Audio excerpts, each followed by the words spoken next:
June '92, he uncovered a prison scandal that sent shockwaves through the Texas state government. Last November, he was back, exposing legal loopholes and payoffs that let convicted felons back on the streets. Now, News 8's Robert Riggs has a brand new investigation, and if you were shocked by his other stories, wait till you see this one. It's coming, Wednesday night, only on the News 8 Update at 10.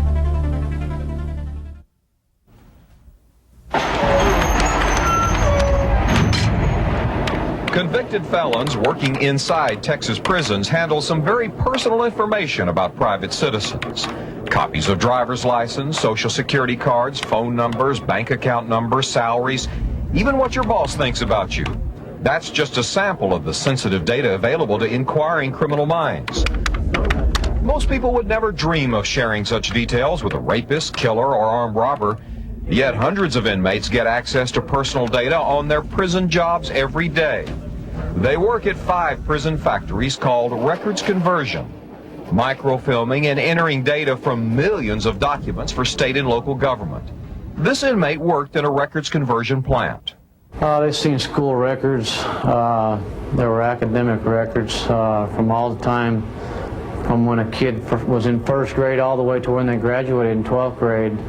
And in that folder of their academic records, it had photographs of a child. You mean a child molester could be sitting there looking at a kid's? Sure they could. Matter of fact, there were several pictures that were stolen out of folders that people like that took, you know, because there was those kind of people that had access to those records.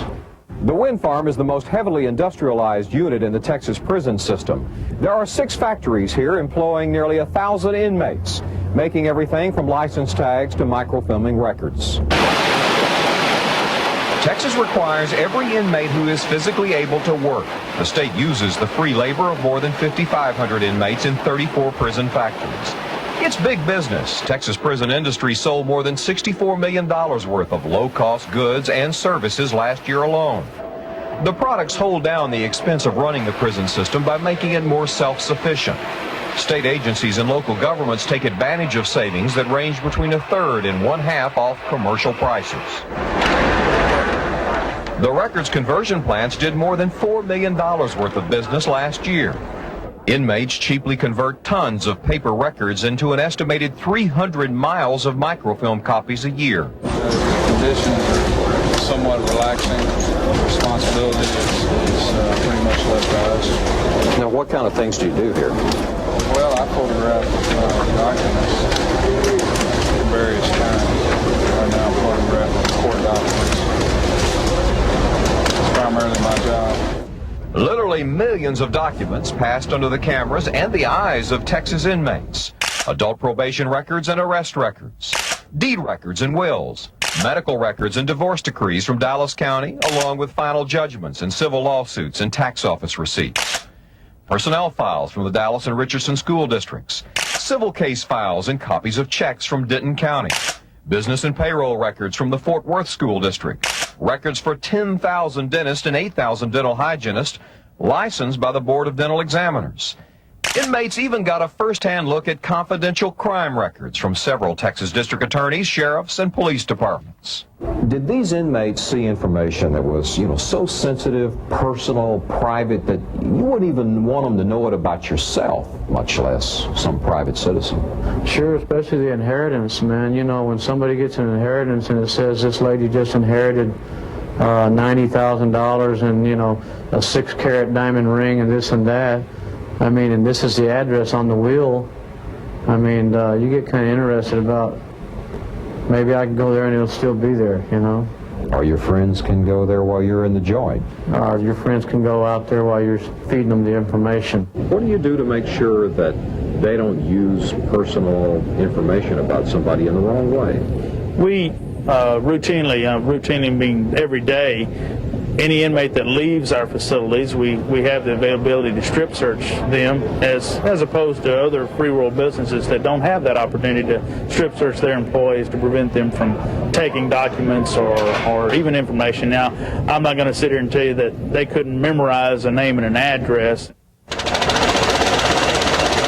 In fact, inmates have obtained names and addresses of private citizens to write threatening letters and extort or solicit money. Well, I think the issue is security. Can we be sure that this information is kept secure and not duplicated or altered? And that is a problem. If that is happening and we find out about it, those inmates will be prosecuted because that is tampering with a governmental record, and that is a felony. Tomorrow night, the story of how inmates ran an international auto theft ring using titles stolen from behind prison walls. Robert Riggs, Channel 8 News, Huntsville. Tomorrow night, as we continue our investigation, we will also reveal how inmates smuggled thousands of vehicle registration stickers out of prison. Texas runs the second largest prison industry in the nation. Nearly 36 prison factories produce cut-rate goods and services for government agencies. Tonight, we continue our News 8 investigation into how inmates are able to use the system to prey on innocent victims. In Part 2 of Inmates Incorporated, Channel 8's Robert Riggs explains how one prison factory became a trade school for crime. Some of the inmates working in this East Texas prison went into business for themselves. They made more money behind bars than out on the streets. This records conversion plant at the Beto II prison unit outside Palestine became the headquarters for an international car theft ring. I thought this was one hell of an opportunity to make some money. They had access to documents and records that on the outside would be worth a lot of money. This inmate who wants to protect his identity says a car theft ring stole thousands of new vehicle titles from inside the prison. 215 inmates microfilmed vehicle titles for the Texas Department of Transportation here. The theft ring took custom orders for titles to sports cars, Chevy Suburbans, Blazers, and luxury models. Inmates sold the titles to car theft gangs on the Texas border for $500 apiece. Once you had the title, you could go to a dealership, like a Chevrolet dealership, and you could show them that title and they would cut you a key from a key code that corresponded with that car's VIN numbers. The vehicle identification. The vehicle identification numbers. Once you had the key, you could go to the address and open the car up, start it up, and drive off. So where's the car go next? The cars have a lot of value if they're taken on the international market, as in Mexico and Central America, because you have the title, you have the car, you have the ignition key and the trunk key, so basically the car is yours. The Texas prison system runs 5 records conversion plants. The Transportation Department pays nearly $1 million a year for inmates to microfilm vehicle titles and to enter data into computers. 34 prison factories employ nearly 5,600 inmates. Last year, plants like this one sold $64 million worth of goods and services to state agencies and local governments.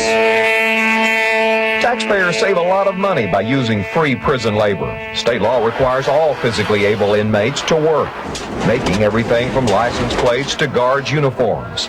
Prison industry officials claim security is very stringent. The inmates are strip searched, thoroughly searched, before each and every time they leave any of our industrial facilities, whether it be our records conversion or license plate or any other facility. But the stolen titles literally walked out of Beto II's records conversion plant into the main prison, stuffed inside inmate shoes. From there, the titles went to the prison craft shop. Inmates hid the titles in false bottom boxes used to mail out leather goods. When that means of smuggling proved too slow, inmates simply bribed guards and employees to carry out packages of titles.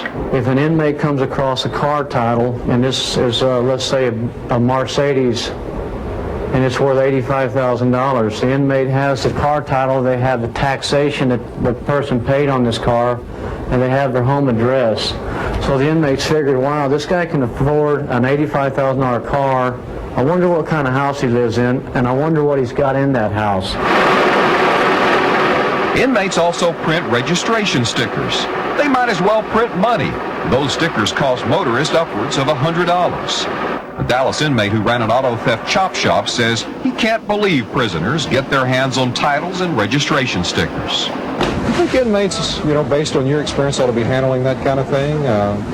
Personally, I say no. Why not? because they'll figure out a way where they can use it for themselves, for their benefit, personally. Like we have a sticker plant here, and I can't understand why they have an inmate working there. For 3 years, inmates here stole thousands of registration stickers. They hid stickers in the hollowed-out soles of their shoes and also smuggled the stickers from the plant to the prison craft shop inside trash collected by inmates. Inmates concealed the stickers on the back of artwork mailed out of the prison.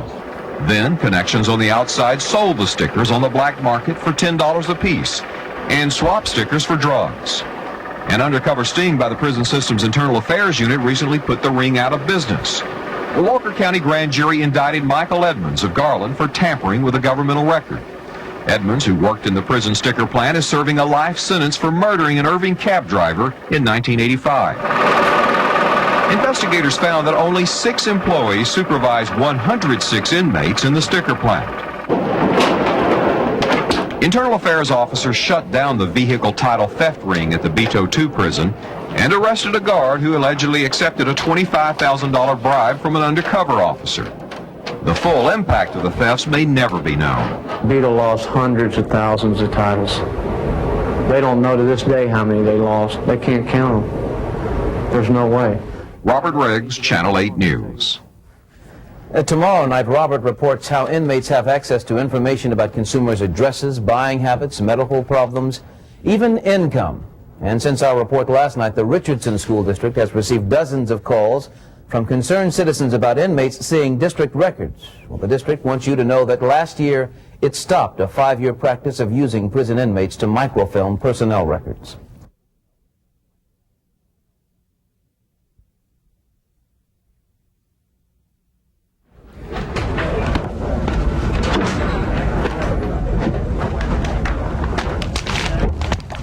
Inmates stuff, sort, and mail out thousands of Texas travel guides and maps at the WYNNE prison farm in Huntsville.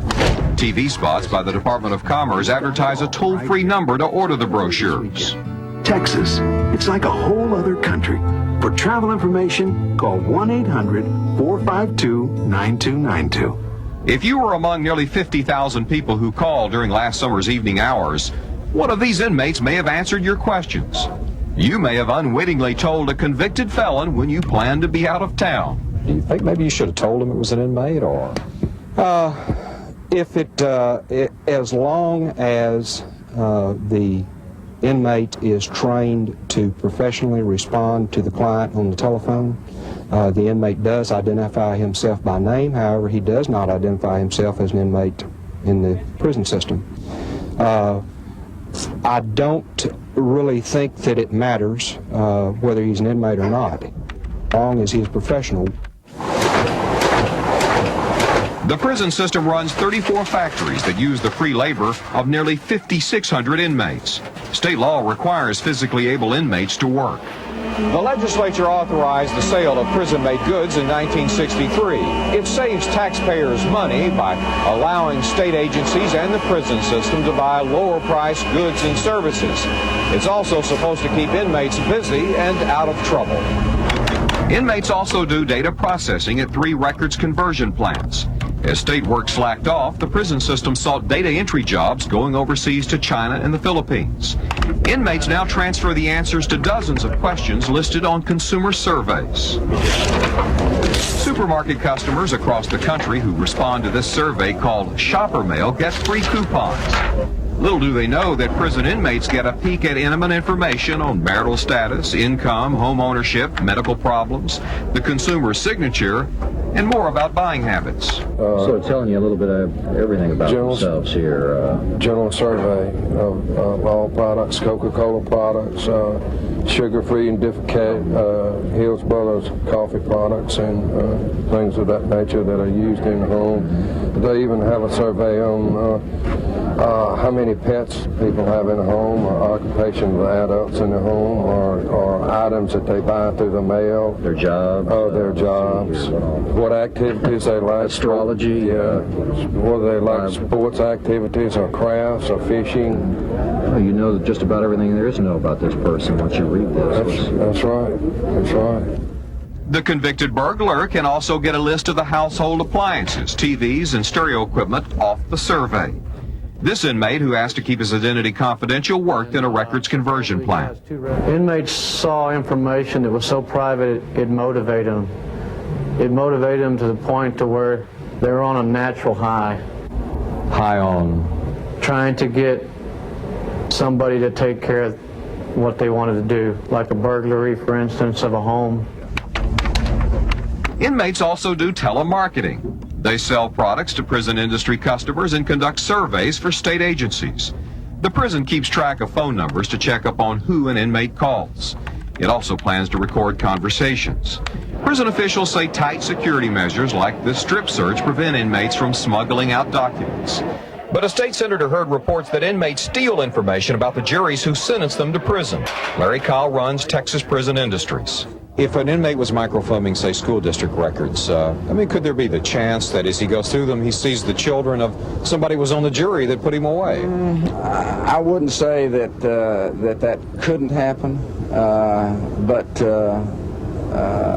I think the chances are probably pretty slim that he would even, that he'd remember that.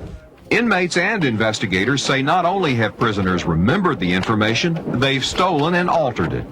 They had people that were working in the records and conversions that should not have been working there because they were master forgers. These guys were so good they could take a land deed and take a name off of it and put any name back on it they wanted. State and local governments like to use prison labor for records conversion because it's cheap. Most don't consider the risk of exposing private information to inquiring criminal minds. Robert Riggs, Channel 8 News, Huntsville. And in the months to come, News 8 will continue its investigative reports on the Texas prison system. There are other things happening that many might find disturbing. This is the News 8 Update. I just thought it was really someone who was really perverted to write that type of letter to someone they never saw, didn't know. This woman is the recipient of an obscene letter written by a Texas prison inmate behind bars for rape. Hers is just one case of many in which inmates are accessing private information about unsuspecting citizens. Good evening, and thank you very much for joining us tonight. Last November, in a News 8 investigation, we reported that some Texas prison inmates are getting access to personal information about law-abiding citizens. Prison officials claimed there was little chance of abuse. In tonight's follow-up report, Channel 8's Robert Riggs says inmates continue to sneak out confidential information. A convicted rapist used private data made available to Texas inmates on their prison jobs to threaten an Ohio woman. Thousands of consumers nationwide unknowingly share intimate details of their lives with criminals. The WYNNE Prison's records conversion plant in Huntsville uses inmates to process consumer surveys. Beverly Dennis, who lives outside Cleveland, filled out a survey that promised free coupons in return. Dennis also received a shocking letter. Well, it frightened me because as I took the letter out, a little white slip of paper fell out that said it was a general inmate. Convicted rapist Hal Parfait wrote Beverly Dennis this 9-page unsolicited letter. Parfait makes sexually explicit suggestions we can't repeat. The inmate's letter contains a hand-drawn calendar showing Dennis' birthday. It notes that she is divorced and refers to Dennis' favorite magazines and skin cream. I'm frightened he might look for me.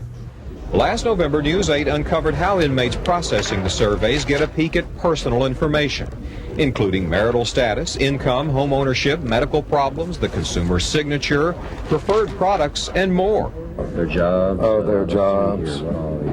What activities they like. Astrology. Yeah. Whether they like sports activities or crafts or fishing. You know just about everything there is to know about this person once you read this. That's right. That's right. This is one group here? Houston crime victims groups have launched a petition drive to stop Texas inmates from handling sensitive information. They have no business screening my personal information, and God only knows how many crimes have been committed by these people that have passed on information describing where your whereabouts might be, that your personal practices. It's insane. It's ludicrous. News 8 reported last November that inmates working in 5 prison records conversion plants could easily abuse their access to confidential information. Prison officials claim searches prevented any major problems. But News 8 uncovered how child molesters stole information from school files sent to the prisons for microfilming. Inmates at the Vito II prison in East Texas ran an international car theft ring by stealing vehicle titles sent to the unit for microfilming. Once again, the prison system downplays the latest abuse. Beverly Dennis says her privacy has been invaded and she feels emotionally assaulted. And I brought a long piece of metal about this long home from work to keep by my bed. I'm really scared. After learning of the inmate's threatening letter, the prison system failed to report it to the Internal Affairs Division. News 8's inquiry has now prompted an official investigation. The prison transferred convicted rapist Hal Parfait to a new job printing vehicle registration stickers. Last year, inmates there smuggled out thousands of stickers for the black market. Robert Riggs, Channel 8 News. News 8's exclusive series of reports called Inmates Incorporated broke the story last year of inmates stealing personal information about citizens from inside prison walls. In July, we reported how a convicted rapist terrorized an Ohio woman with intimate information obtained on his prison job. Tonight, Channel 8's Robert Riggs reports widespread abuses continue, and professional athletes are the new target.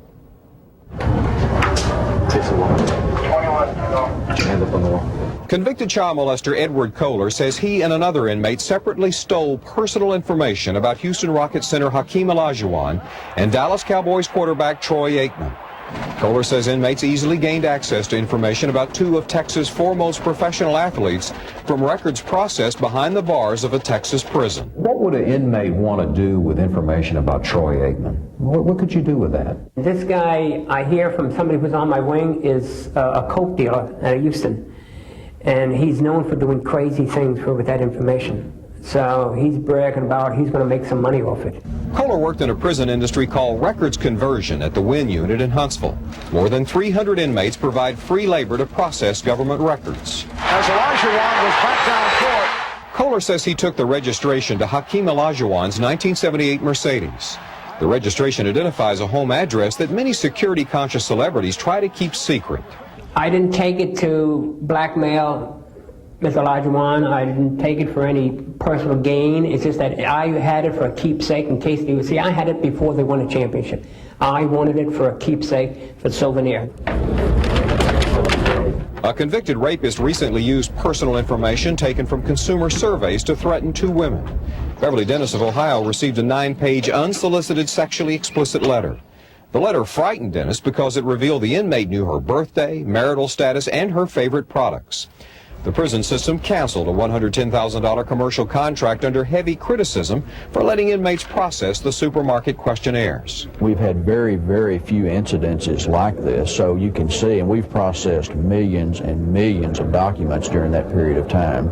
So I guess when you weigh all the factors against that, you know, it's real minimal, the damage that's been done. Prison officials claim inmates handle public records that anybody can obtain. Crime victims strongly disagree. We're losing our freedoms fast, and I'm very, very glad to sign it. A victims group called Justice for All launched petition drives in Dallas and Houston to stop prisoners from processing records. I feel it's been a violation of our privacy, and that's why people should be concerned, because it puts us in the process of becoming potential victims of these inmates once they're released. Records conversion is a $4 million business at 5 prison factories that officials do not want to shut down. In the wake of the latest abuses, the prison system says it screens criminal records and strip searches inmates. If you were strip searched, how'd you get that Hakeem's registration out of the... I'm a professional criminal. If I wanted something bad enough, I can get it. Kohler says inmates have always been able to smuggle out information, and that security in the prison records conversion plants is very lax. Robert Riggs, Channel 8 News. 2 years ago, a News 8 investigation called Inmates Incorporated first warned that convicted felons had access to very private information. The prison system didn't heed those reports, and countless inmates have terrorized unsuspecting citizens. Channel 8's Robert Riggs reports from our Austin bureau that a major class action lawsuit has now been filed against the Texas prison system. A convicted rapist armed himself with intimate details of an Ohio woman's life using information provided on his prison job. The Texas prison system had hired out to a market research company to use inmates to process consumer surveys. Beverly Dennis of Ohio mailed in one of those surveys because it promised free coupons. Instead, a sex offender sent Dennis this 9-page letter filled with information about her birthday, favorite skin cream, divorce, magazine preferences, and graphic threats that he will pay her a visit when he gets out of prison. He wrote a very sexually explicit letter, told her that he knew all about her family, all about her finances, and made lots of suggestions to her. She has had emotional damage. Mrs. Dennis filed a class action lawsuit to stop the prison system from letting inmates handle personal information about private citizens. The prison system used inmates to transfer answers from several 100,000 surveys to computer databases. The surveys by Metromail Corporation contained information about consumers, including marital status, income, home ownership, medical problems, their signature, favorite products, and more. Their jobs. Oh, their jobs. What activities they like. Astrology. What they like. Sports activities or crafts or fishing. Well, you know just about everything there is to know about this person once you read this. That's right. That's right. The lawsuit seeks unspecified financial damages for an outrageous disregard of public safety and a dangerous invasion of privacy. The consumer survey did not reveal that inmates would see such confidential information. It's obvious to anybody that looks at it with any sense that inmates ought not be trusted with this information, and that they or their friends on the outside can harm people with this information. Mrs. Dennis answered the survey, spending too much, expecting to get some money-saving coupons. We know she got the frightening letter. Did she ever get the coupons? She did not. No coupons? No coupons, no products. All she got was this horrible letter from this inmate. Metromail says it was unaware that inmates were processing its consumer surveys. It canceled the contract, and the prison system says it has banned sex offenders from handling such records. Gloria? You know, Robert, we've heard a lot of crime groups be very vocal about this problem. Have lawmakers done anything to stop it? Gloria, in the last session of the legislature, a crime group called Justice for All pressed lawmakers to introduce a bill to just shut down all these prison units that are processing all kinds of government records. Instead, lawmakers opted to make it a third-degree felony for any inmate who abuses such information. I think now, because of this lawsuit, you'll see the crime victims take another run at this and find the legislature much more receptive in the next session.